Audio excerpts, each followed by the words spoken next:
ಸ್ನೇಹಿತರೆ ತಮ್ಗೆಲ್ಲರಿಗೂ ನಮಸ್ಕಾರಗಳು. Welcome to again ಸೌಮ್ಯವಿವೇಕಾನಂದ study ಸೆಂಟರ್ಗೆ ವೆಲ್ಕಮ್ ಮಾಡುತ್ತಾ ಆದ್ಮೇಲೆ ಬಹಳಷ್ಟು ವಿಶೇಷವಾಗಿರ್ತಕ್ಕಂಥ ಮಾಹಿತಿಯನ್ನ ನಿಮ್ ಜೊತೆ ಹಂಚ್ಕೊಳ್ತಾ ಇದ್ದೇನೆ ಇವತ್ತು. ಯಾಕಂದ್ರೆ GPSTR ಆಗಿರ್ಬೋದು, PSTR ಆಗಿರ್ಬೋದು, HSTR ಆಗಿರ್ಬೋದು, ಸೊ ಅದರಲ್ಲಿ ಒಂದು GK ಕಾನ್ಸೆಪ್ಟ್ ಕಂಪಲ್ಸರಿ ಇದ್ದೇ ಇರ್ತಾ ಇದೆ, ತಮಗೆಲ್ಲ ಗೊತ್ತಿರತಕ್ಕಂಥ ವಿಚಾರ.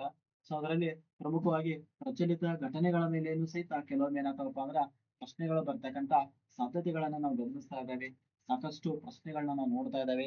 ಸೊ ಅದಕ್ಕೆ ಸಂಬಂಧಪಟ್ಟಿರ್ತಕ್ಕಂಥದ್ದು ಒಂದು ಮೋಸ್ಟ್ ಕಾನ್ಸೆಪ್ಟ್ ಇದೆ, ಎಕ್ಸಾಮ್ಗೆ ಬರ್ಬೋದಾಗಿರ್ತಕ್ಕಂಥ ಮೋಸ್ಟ್ ಪ್ರೊಬಾಬಿಲಿಟಿ ಆಗಿರ್ತಕ್ಕಂಥ ಒಂದು ಘಟನೆ ಬಗ್ಗೆ ನಾನು ನಿಮ್ ಜೊತೆ ಚರ್ಚೆ ಮಾಡ್ತಾ ಇದ್ದೇನೆ. ಸೊ ದಟ್ ಈಸ್ ಯಾವ್ದಪ್ಪ ಆತರ ರಾಮ್ಸರ್ ತಾಣಗಳು ಅಂತ ಕರಿತಾ ಇದ್ದಾವೆ. ಸೊ ಭಾರತದಲ್ಲಿ ಜೌಗು ಪ್ರದೇಶಗಳ ಸಂರಕ್ಷಣೆಯನ್ನ ಮಾಡ್ತಾ ಇದ್ದಾವೆ. ಜೌಗು ಪ್ರದೇಶಗಳು ವಿಶೇಷವಾಗಿ ವರ್ಷ ಪೂರ್ತಿ ನೀರಿನಿಂದ ಕೂಡಿರ್ಬೋದು, ಅಥವಾ ಕೆಲವು ತಿಂಗಳವರೆಗೆ ಮಾತ್ರ ಏನಾಗಿರ್ಬೋದು ನೀರಿನಿಂದ ಕೂಡಿರ್ಬೋದು. ವಿಶೇಷವಾಗಿರ್ತಕ್ಕಂಥ ಲಕ್ಷಣಗಳನ್ನ ಹೊಂದಿರತಕ್ಕಂಥ ಕೆಲವೊಂದು ಪ್ರದೇಶಗಳನ್ನ ಗುರುತಿಸ್ತಾ ಇದ್ದಾವೆ, ರೈಟ್. ಸೊ ಆ ಎಲ್ಲಾ ಪ್ರದೇಶಗಳಿಗೆ ಗುರುತಿಸಿ, ಸೊ ನಮ್ಮ ಭಾರತ ಏನ್ ಮಾಡ್ತಾ ಇದೆಪ್ಪ ಅಂದ್ರೆ ಜೊತೆಗೆ ಅಂತಾರಾಷ್ಟ್ರೀಯ ಒಂದು ಸಹಯೋಗದೊಂದಿಗೆ ಏನ್ ಮಾಡ್ತಾ ಇದೆ, ಅವುಗಳನ್ನ ಜೌಗು ಪ್ರದೇಶಗಳಾಗಿ ಏನ್ ಮಾಡ್ತದೆ ಕನ್ಸಿಡರ್ ಮಾಡ್ತಾ ಇದ್ದಾವೆ. ಸೊ ಇದಕ್ಕೆ ಸಂಬಂಧಪಟ್ಟಿರ್ತಕ್ಕಂಥದ್ದು ಒಂದು ವಿಶೇಷವಾಗಿರ್ತಕ್ಕಂಥ ವಿಡಿಯೋ ಇದೆ, ಸೊ ಮಿಸ್ ಮಾಡ್ಲಿಕ್ಕೆ ಹೋಗಬೇಡಿ. ಸೊ ವಿಶೇಷವಾಗಿ ಜೌಗು ಪ್ರದೇಶಗಳನ್ನ ನಾವು ನೋಡ್ತಾ ಇದ್ದಾವೆ. ಇವು ಪ್ರಮುಖವಾಗಿ ಭೂಮಿಯ ಮೂತ್ರಪಿಂಡಗಳು ಅಂತ ನಾವು ಕರಿತಾ ಇದ್ದಾವೆ, ನೆನ್ಪಿಟ್ಕೋರಿ. ಭೂಮಿಯ ಮೂತ್ರಪಿಂಡಗಳು ಕಿಡ್ನಿಗಳಂತೆ.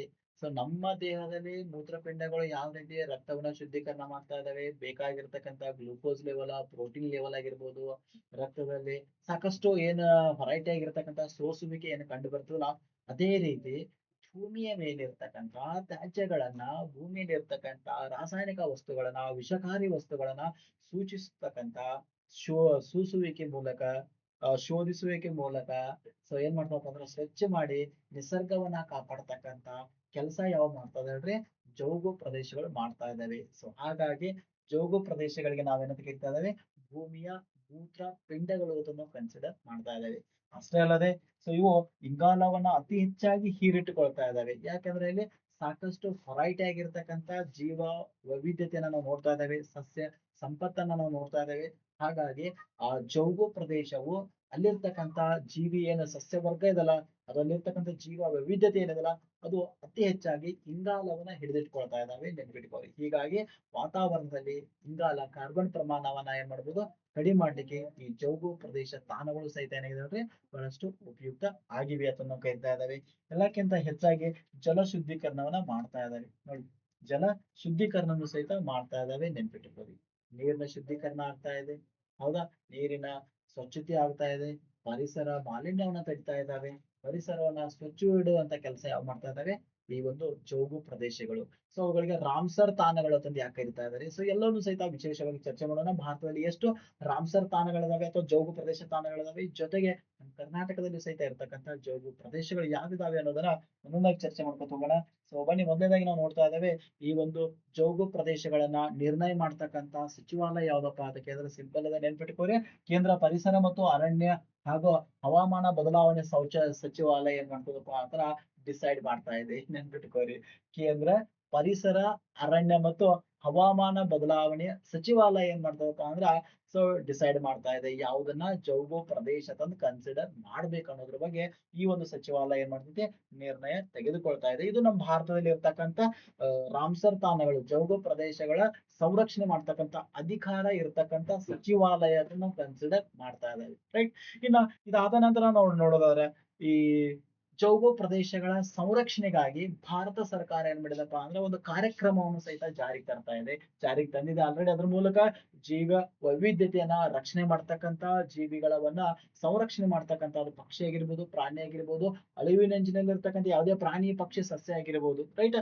ಸೊ ಅವುಗಳನ್ನ ರಕ್ಷಣೆ ಮಾಡ್ತಕ್ಕಂಥ, ಬೆಳೆಸ್ತಕ್ಕಂಥ ಒಂದು ವಿಶೇಷವಾಗಿರ್ತಕ್ಕಂಥ ಕಾರ್ಯಕ್ರಮನೇ ಯಾವ್ದಪ್ಪ ಆತರ, ಸೊ ದಟ್ ಈಸ್ ಅಮೃತ್ ಧರೋಹರ್ ಅಂತ ನಾವು ಕರಿತಾ ಇದ್ದಾವೆ, ನೆನ್ಪಿಟ್ಟಿಕೋರಿ. ಯಾವುದು ಅಮೃತ್ ಧರೋಹರ್ ಅನ್ನುವಂತ ಕಾರ್ಯಕ್ರಮದ ಮೂಲಕ ಸೊ ಜೌಗು ಪ್ರದೇಶಗಳ ಒಂದು ಅಭಿವೃದ್ಧಿಯನ್ನ ಮಾಡ್ತಕ್ಕಂಥ ಕೆಲಸ ಈ ಸಚಿವಾಲಯ ಮಾಡ್ತಾ ಇದೆ ಅನ್ನೋದನ್ನ ನಾವು ನೋಡ್ತಾ ಇದ್ದೇವೆ, ರೈಟ್.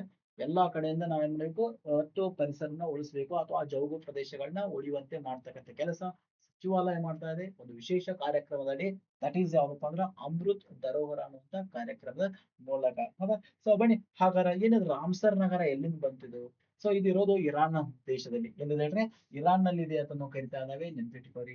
ಅಂದು 1971 ಫೆಬ್ರವರಿ 2, ಅಂದು 1971 ಫೆಬ್ರವರಿ 2ರಂದು ಅಂತಾರಾಷ್ಟ್ರೀಯದಲ್ಲಿರ್ತಕ್ಕಂಥ ಕೆಲವೊಂದು ದೇಶಗಳು ಏನ್ ಮಾಡಿದಪ್ಪ ಅಂದ್ರ ಜೌಗು ಪ್ರದೇಶಕ್ಕೆ ಸಂಬಂಧಪಟ್ಟಿರ್ತಕ್ಕಂಥದ್ದು ಒಂದು ಸಭೆಯನ್ನ ಕೂಡಿಸಿ ಅಲ್ಲಿ ಕೆಲವೊಂದು ಒಪ್ಪಂದಗಳನ್ನ ಮಾಡಲಾಯಿತು ಅನ್ನೋದನ್ನ ನಾವು ನೋಡ್ತಾ ಇದ್ದೇವೆ. ರೈಟ್, ಆ ಒಂದು ನೆನಪನ್ನ ಸೊ ದಟ್ ಈಸ್ ಯಾವ್ದಪ್ಪ ಅಂದ್ರೆ ಫೆಬ್ರವರಿ 2 ನಾವೇನ್ ಮಾಡ್ತಪ್ಪ ಅಂದ್ರ ಅಂತಾರಾಷ್ಟ್ರೀಯ ಜೌಗು ದಿನದನ್ನ ಆಚರಣೆ ಮಾಡ್ತಾ ಇದ್ದೇವೆ, ನೆನ್ಪಿಟ್ಕೊಳ್ಳಿ. ರೈಟ್, ಅಂತಾರಾಷ್ಟ್ರೀಯ ಜೌಗು ದಿನದನ್ನು ಕನ್ಸಿಡರ್ ಮಾಡ್ತಾ ಇದ್ದೇವೆ.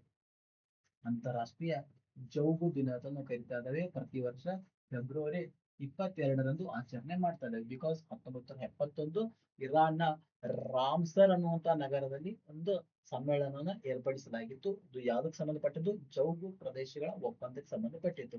ರೈಟ್, ಆ ನೆನಪಿಗಾಗಿ ಪ್ರತಿ ವರ್ಷ ವಿಶ್ವ ಜೌಗು ದಿನವನ್ನ ಅಥವಾ ಅಂತಾರಾಷ್ಟ್ರೀಯ ಜೌಗು ದಿನವನ್ನ ನಾವು ಆಚರಣೆ ಮಾಡ್ತಾ ಇದ್ದೇವೆ. ಸೊ ಹಾಗಾದ್ರೆ ಭಾರತವನ್ನ ಗಮನಿಸೋದಾದ್ರೆ ಇಲ್ಲಿ ತನಕ ಇವತ್ತಿನ ಡೇಟಾ, ಇವತ್ತು ಆಗಸ್ಟ್ 5, ಇವತ್ತಿನ ಡೇಟ್ ವರೆಗೆ ನಾವು ನೋಡೋದಾದ್ರೆ ಭಾರತದಲ್ಲಿ ಒಟ್ಟು ಎಷ್ಟಿದಾವಪ್ಪ ಅಂದ್ರೆ 101 ಜೌಗು ಪ್ರದೇಶ ತಾಣಗಳಿದಾವೆ, ನೆನ್ಪಿಟ್ಕೊಳ್ಳಿ. ಅದನ್ನೆಲ್ಲ ಸಚಿವಾಲಯನ ಏನ್ ಮಾಡ್ತಿದ್ವಿ, ಸಂರಕ್ಷಣೆ ಮಾಡ್ತಿತ್ತು ಅನ್ನೋದನ್ನ ನಾವು ನೋಡ್ತಾ ಇದ್ದೇವೆ. ನೋಡಿ, 1971ರಾಗ ಸ್ಟಾರ್ಟ್ ಆಗಿದ್ದು, ಸೊ ಭಾರತ ಏನ್ ಮಾಡ್ತದಪ್ಪ ಅಂದ್ರೆ ಅದಕ್ಕೆ ಸೇರ್ಪಡೆ ಆಗಿದ್ದು 1982ರಲ್ಲಿ ಏನಾಗ್ತದೆ, ಸೇರ್ಪಡೆ ಆಗ್ತಿತ್ತು ಅನ್ನೋದನ್ನ ನಾವು ನೋಡ್ತಾ ಇದ್ದೇವೆ. ಒಟ್ಟು ಭಾರತದಲ್ಲಿ ಇರೋ ಎಷ್ಟಂದ್ರೆ 101 ರಾಮ್ಸರ್ ತಾಣಗಳು, ಜೌಗು ಪ್ರದೇಶಗಳು ಎಷ್ಟಿದಾವಪ್ಪ ಅಂದ್ರ 101 ನೆನ್ಪಿಟ್ಕೊಳ್ಳಿ, 101. ಸೊ ದಟ್ ಈಸ್ ಏನಪ್ಪಾ ಅಂತರ ಭಾರತದಲ್ಲಿ ಇರ್ತಕ್ಕಂಥ ಪ್ರಮುಖ ರಾಮ್ಸರ್ಗಳ ಒಟ್ಟು ಸಂಖ್ಯೆ 101. ಭಾರತ ಜಾಯಿನ್ ಆಗಿದ್ದು 1982. ಬಟ್ 1981ರಾಗ ಭಾರತದ ಮೊದಲ ಕೆಲವೊಂದು ಪ್ರದೇಶಗಳನ್ನ ತಾಣಗಳನ್ನ ನೋಡಿದ್ರೆ, ಸೊ ಒಂದೇದ್ ನಾವು ನೋಡ್ತಾ ಇದ್ದೇವೆ, ಚಿಲ್ಕಾ ಸರೋವರ ಅದನ್ನು ಕರಿತಾ ಇದ್ದೇವೆ, ನೆನ್ಪಿಟ್ಕೋರಿ. ಭಾರತದ ಮೊದಲ ರಾಮ್ಸರ್ ತಾಣ ಅದನ್ನು ಕರಿತಾ ಇದ್ದೇವೆ. ಜೌಗು ಪ್ರದೇಶ ತಾಣ ಒಡಿಸಾದಲ್ಲಿ ಕಂಡು ಬರ್ತಾ ಇದೆ, ಚಿಲ್ಕಾ ಸರೋವರ, ನೆನ್ಪಿಟ್ಕೊಳ್ಳಿ. ಚಿಲ್ಕಾ ಸರೋವರ ಭಾರತದ ಮೊದಲ ರಾಮ್ಸರ್ ತಾಣ ಆಗಿದೆ. 1981ರಾಗ ಏನ್ ಮಾಡ್ತದೆ, ನಮ್ಮ ಸರ್ಕಾರ ಘೋಷಣೆ ಮಾಡ್ತಾ ಇದೆ. ಜೊತೆಗೆ ಅದೇ ಸಂದರ್ಭದಲ್ಲಿ ಮತ್ತೊಂದಿದೆ, ಕಿಯೋಲಾ ದೇವ್ ರಾಷ್ಟ್ರೀಯ ಉದ್ಯಾನವನ ರಾಜಸ್ಥಾನದಲ್ಲಿದೆ. ನೋಡಿ, ಕಿಯೋಲಾ ದೇವ್ ರಾಷ್ಟ್ರೀಯ ಉದ್ಯಾನ ರಾಜಸ್ಥಾನ, ಚಿಲ್ಕಾ ಸರೋವರ ಒಡಿಶಾದಲ್ಲಿದೆ. ಇವೆರಡು ಭಾರತದ ಮೊದಲ ರಾಮ್ಸರ್ ತಾಣಗಳು ಅದನ್ನು ಕನ್ಸಿಡರ್ ಮಾಡ್ತಾ ಇದ್ದಾವೆ. ಸ್ವಲ್ಪ ಇದ್ರ ಬಗ್ಗೆ ಕ್ಲಾರಿಟಿ ಇರಲಿ. ಭಾರತದ ಮೊದಲ ತಾಣಗಳು ಈಗ ಸದ್ಯ 101 ಬಟ್ 1981ದಾಗ ಏನಾಗಿದೆ ನೋಡ್ರಿ, ಮೊದಲು ಬಂದದ್ದು ಚಿಲ್ಕಾ ಸರೋವರ, ನಂತರ ಬಂದದ್ದು ಕಿಯೋಲಾ ದೇವ ರಾಷ್ಟ್ರೀಯ ಉದ್ಯಾನ ರಾಜಸ್ಥಾನದಲ್ಲಿ ಇರ್ತಕ್ಕಂಥದ್ದು. ಇವು ರಾಮ್ಸರ್ಗೆ ಸೇರಿರ್ತಕ್ಕಂಥ ಮೊದಲ ತಾಣಗಳಾಗಿದ್ದಾವೆ. ರೈಟ್, ಇನ್ನ ಇದಾದ ನಂತರ ಗಮನಿಸೋದಾದ್ರೆ ವಿಶೇಷವಾಗಿ ನಮ್ಮ ಭಾರತದಲ್ಲಿ ಸಾಕಷ್ಟು 28 ರಾಜ್ಯಗಳಿದಾವೆ, 8 ಕೇಂದ್ರಾಡಳಿತ ಪ್ರದೇಶ ಇದಾವೆ. ತಮಗೆಲ್ಲ ಗೊತ್ತಿರತಕ್ಕಂತ ವಿಚಾರ. ಈ ಎಲ್ಲಾ ಒಂದು ರಾಜ್ಯಗಳನ್ನ ಗಮನಿಸಿದಾಗ ಅತಿ ಹೆಚ್ಚು ರಾಮ್ಸರ್ಗಳಿರೋದು 20, ಅದು ತಮಿಳುನಾಡಿನಲ್ಲಿದ್ದಾವೆ, ನೆನ್ಪಿಟ್ಕೊಳ್ಳಿ. ತಮಿಳುನಾಡಿನಲ್ಲಿ 20 ರಾಮ್ಸರ್ ತಾಣಗಳಿದಾವೆ. ಉತ್ತರ ಪ್ರದೇಶದಲ್ಲಿ 13 ರಾಮ್ಸರ್ ತಾಣಗಳಿದಾವೆ, ನೆನ್ಪಿಟ್ಕೊಳ್ಳಿ. ಅತಿ ಹೆಚ್ಚು ಇರೋದೇನಪ್ಪಾ ಅಂದ್ರ ತಮಿಳುನಾಡಲ್ಲಿ 20 ಜೌಗು ಪ್ರದೇಶ ತಾಣಗಳನ್ನ ನಾವು ನೋಡ್ತಾ ಇದ್ದೇವೆ. ಅದೇ ರೀತಿ ಉತ್ತರ ಪ್ರದೇಶದಲ್ಲಿ 13 ಜೌಗು ಪ್ರದೇಶ ತಾಣಗಳನ್ನ ನಾವು ಗಮನಿಸ್ತಾ ಇದ್ದೇವೆ. So that is most important. ಇನ್ನ ಅತಿ ದೊಡ್ಡವನ್ನ ನೋಡೋದಾದ್ರ, ಸೊ ಬಹಳಷ್ಟು ನೋಡ್ರಿ, 4230 ಚದರ ಕಿಲೋಮೀಟರ್ನ ವ್ಯಾಪ್ತಿಯನ್ನ ಹೊಂದಿರತಕ್ಕಂತ ಒಂದು ಪ್ರದೇಶವನ್ನ ನಾವು ನೋಡ್ತಾ ಇದ್ದೇವೆ. ಪಶ್ಚಿಮ ಬಂಗಾಳದ ಸುಂದರ್ ಬನ್ಸ್ ಅನ್ನೋದು ಬಹಳ ಇಂಪಾರ್ಟೆಂಟ್. ಪಶ್ಚಿಮ ಬಂಗಾಳದ ಸುಂದರ್ ಬನ್ಸ್ ಅನ್ನು ಕರಿತಾ ಇದ್ದಾವೆ, ನೆನ್ಪಿಟ್ಕೊಳ್ಳಿ. ಪಶ್ಚಿಮ ಬಂಗಾಳದ ಸುಂದರ್ ಬನ್ಸ್ ಅನ್ನುವಂತಹ ಪ್ರದೇಶ ಏನದಲ್ಲ, 4230 ಚದರ ಕಿಲೋಮೀಟರ್ ವರೆಗೆ ವ್ಯಾಪಿಸಿರ್ತಕ್ಕಂಥ ಭಾರತದ ಅತಿ ದೊಡ್ಡ ರಾಮ್ಸರ್ ತಾಣ, ಜೌಗು ಪ್ರದೇಶ ತಾಣ. ಸೊ ನಿಮ್ಗೆ ಕ್ಲಾರಿಟಿ ಇರಬೇಕಾಗ್ತದೆ. ರೈಟ್, ಇನ್ನ ಅತಿ ಚಿಕ್ಕ ತಾಣವನ್ನ ನೋಡೋದಾದ್ರೆ, ಅತಿ ಚಿಕ್ಕದಾಗಿರ್ತಕ್ಕಂಥ ತಾಣ ಹಿಮಾಚಲ ಪ್ರದೇಶದ ರೇಣುಕಾ ಜೌಗು ಪ್ರದೇಶವನ್ನು ಕರೀತಾರೆ. ಕೇವಲ 1 ಸ್ಕ್ವೇರ್ ಚದರ ಕಿಲೋಮೀಟರ್, ಒಂದು ಚದರ ಕಿಲೋಮೀಟರ್ ಅಥವಾ 1 ಸ್ಕ್ವೇರ್ ಕಿಲೋಮೀಟರ್ ಅಂತ ನಾವು ಕರಿತಾ ಇದ್ದೇವೆ, ಅಷ್ಟೇ ಇದೆ ಅದು. ಯಾವುದು? ರೇಣುಕಾ ಜೌಗು ಪ್ರದೇಶ, ಹಿಮಾಚಲ ಪ್ರದೇಶದಲ್ಲಿ ಕಂಡು ಬರ್ತಕ್ಕಂಥದ್ದು, ನೆನ್ಪಿಟ್ಕೋರಿ. ಅತಿ ದೊಡ್ಡದಿರೋದು ಪಶ್ಚಿಮ ಬಂಗಾಳ ಸುಂದರ್ ಬನ್ಸ, ಅತಿ ಚಿಕ್ಕದಿರೋದು ಹಿಮಾಚಲ ಪ್ರದೇಶ ರೇಣುಕಾ ಜೌಗು ಪ್ರದೇಶ. ಇವು ಭಾರತದಲ್ಲಿ ದೊಡ್ಡದು ಮತ್ತು ಚಿಕ್ಕದಾಗಿರ್ತಕ್ಕಂಥ ಕೆಲವೊಂದು ತಾಣಗಳು ಕನ್ಸಿಡರ್ ಮಾಡ್ತಾ ಇದ್ದಾವೆ. ಇನ್ನ ಮೋಸ್ಟ್ ಇಂಪಾರ್ಟೆಂಟ್ ಏನಪ್ಪಾ ಅಂದ್ರ, ನಮ್ಮ ಕರ್ನಾಟಕದಲ್ಲಿ ಇರ್ತಕ್ಕಂಥ ಏನಂದ್ರೆ, ನಮ್ಮ ಕರ್ನಾಟಕದಲ್ಲಿ ಇರ್ತಕ್ಕಂಥ ಪ್ರಮುಖ ತಾಣಗಳು ಅಥವಾ ಏನ್ ಹೇಳ್ರಿ, ಜೌಗು ತಾಣಗಳು. ರೈಟ್, ಸೊ ಜೌಗು ತಾಣಗಳು 4 ಇದಾವೆ, ನೆನ್ಪಿಟ್ಕೋರಿ. ಸೊ ದಟ್ ಈಸ್ ಮೊದಲ ಆದ್ಯತೆ ಯಾವ್ದಪ್ಪ ಅಂದ್ರೆ ರಂಗನತಿಟ್ಟು ಪಕ್ಷಿಧಾಮ 2022, ನೆನ್ಪಿಟ್ಕೋರಿ. ಭಾರತದಲ್ಲಿ ಕರ್ನಾಟಕದ ಮೊದಲ ಜೌಗು ತಾಣ ಪ್ರದೇಶ ಸೇರ್ಪಡೆಗೊಂಡಿದ್ದಂಥದ್ದು ಯಾವುದು? 2022 ರಂಗನತಿಟ್ಟು ಪಕ್ಷಿಧಾಮ ನೆನ್ಪಿಟ್ಕೋರಿ. ಎಲ್ಲಿದೆ ಹೇಳ್ರಿ? ಮಂಡ್ಯದಲ್ಲಿದೆ. ಕಾವೇರಿ ನದಿಯ ದಂಡದಲ್ಲಿ ಕಂಡು ಬರ್ತಾ ಇದೆ.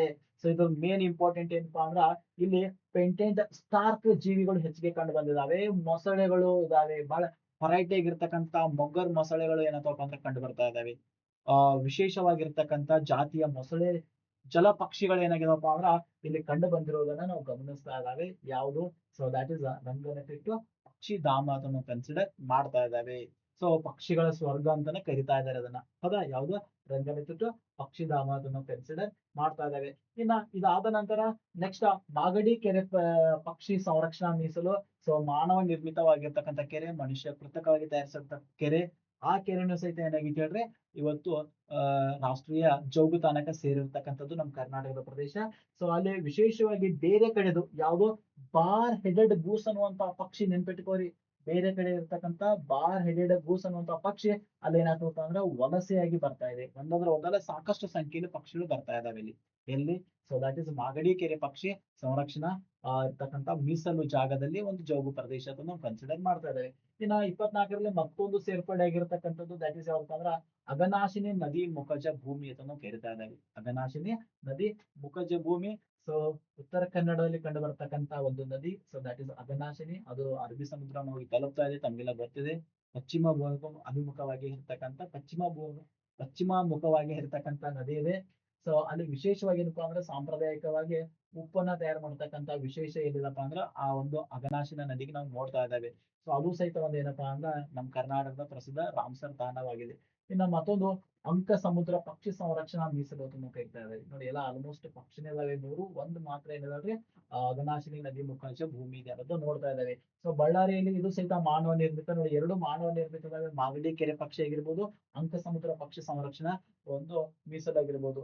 ಸೊ ಇದು ಪಕ್ಷಿಗಳ ಸಂತಾನೋತ್ಪತ್ತಿಗೆ ಬಹಳಷ್ಟು ಪ್ರಸಿದ್ಧ ಆಗಿರತಕ್ಕಂಥ ತಾಣ ಆಗಿದೆ.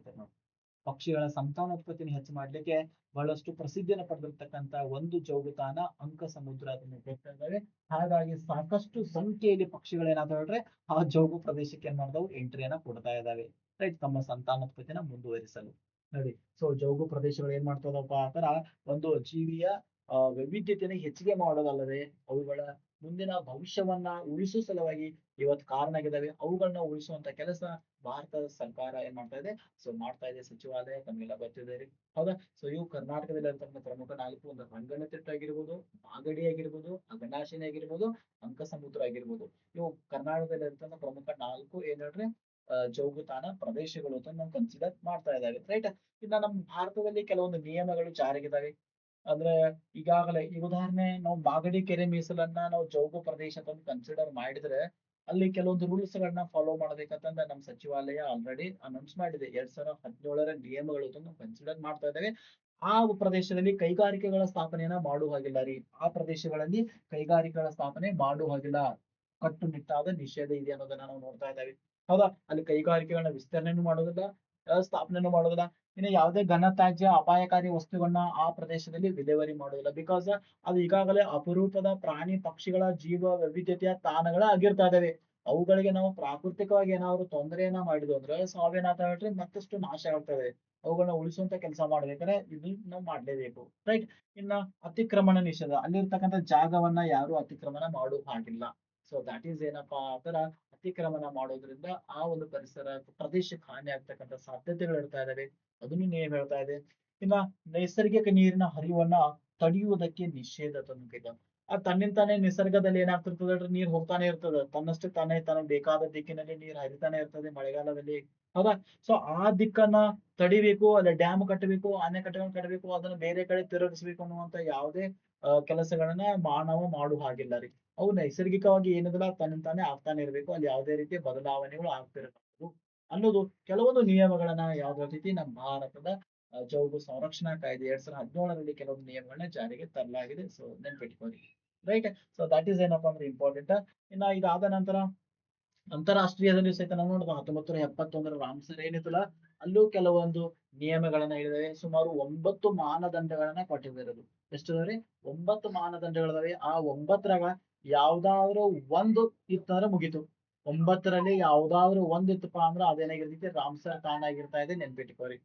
9 ಮಾನದಂಡಗಳಲ್ಲಿ ಯಾವ್ದಾದ್ರು ಒಂದಿತ್ತು ಅಂದ್ರೆ ಏನಾಗಿರ್ತೈತಿ, ಅದು ರಾಮ್ಸರ್ ಏನಾಗಿರ್ತೈತಿ, ಜೌಗು ಪ್ರದೇಶ ತಾಣ ಆಗಿರ್ತೈತಿ. ಯಾವ್ದಾದ್ರು ಒಂದು ಪಾಸ್ ಆದ್ರೆ ಆಯ್ತು, 9ಕ್ಕೆ 9 ಇರ್ಬೇಕಲ್ಲ, ಯಾವ್ದಾದ್ರು ಒಂದಿದ್ರೆ ಮುಗೀತು. ಸೊ ಹಾಗಾದ್ರೆ ಅಲ್ಲೇನ ಆ ಒಂದು ಪ್ರದೇಶ ವಿಶಿಷ್ಟ ಅಪರೂಪದ ವ್ಯವಸ್ಥೆ ಹೊಂದಿರ್ಬೇಕ್ರಿ, ಅಥವಾ ಪರಿಸರವನ್ನ ಸಮತೋಲನ ಕಾಪಾಡ್ತಕ್ಕಂಥ ಸ್ಥಳ ಆಗಿರ್ಬೇಕು, ಅಥವಾ ಅಳಿವಿನಂಚಿನಲ್ಲಿ ಇರ್ತಕ್ಕಂಥ ಪ್ರಭೇದಗಳನ್ನ ಉಳಿಸುವಂತ ಕೆಲಸ ಚೌಗು ಪ್ರದೇಶ ಮಾಡ್ತಿರ್ಬೇಕು, ಅಥವಾ ಅಪರೂಪದ ಮೀನು ಅಥವಾ ಇತರ ಪ್ರಾಣಿಗಳನ್ನ ಒಳಗೊಂಡಿರ್ತಕ್ಕಂಥ ಸರೋವರ ಅಥವಾ ವ್ಯವಸ್ಥೆಯಲ್ಲಿ ಕಂಡು ಬಂದಿರಬೇಕು, ಅಥವಾ ಜಲಚರಗಳಿಗೆ ಆಹಾರ ತಾಣ ಆಗಿರ್ಬೇಕು, ಅಲ್ಲಿರ್ತಕ್ಕಂಥ ವಿಶಿಷ್ಟ ಜಲಚರ ಪ್ರಾಣಿಗಳು ಇರ್ತವೆ ಅವುಗಳಿಗೆ ಆಹಾರ ತಾಣ ಆಗಿರ್ಬೇಕದು, ಅಥವಾ ಮೀನುಗಳ ಉತ್ಪಾದನೆಯ ತಾಣ ಆಗಿರಬೇಕು, ಅಥವಾ 20,000ಕ್ಕಿಂತ ಹೆಚ್ಚು ವಲಸೆ ಹಕ್ಕಿಗಳಲ್ಲಿ ಬಂದು ಕೂಡ್ತಿರ್ಬೇಕು.